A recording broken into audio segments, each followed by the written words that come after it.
Nais niyo raw akong kausapin.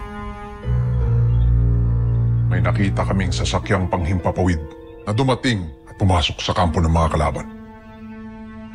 At sigurado ako, mag-aari yan ng Busan.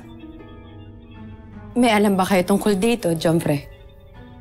Nararapat siguro ay makipagtalastasan tayo sa Busan upang malaman natin ang nangyayari. Kung sino to... Wala kayong gagawin. At wala kayong kakausaping iba. Lalo ng mga taga-Busan. Ngunit, Jomfre, sino ang sakay ng sasakyang panghipapawid na yan? Isa siyang kaibigan.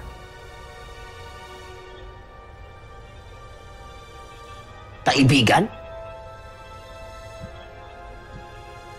Magtiwala kayo sa akin. Isa siyang kapanalig na malaki ang maitutulong sa atin.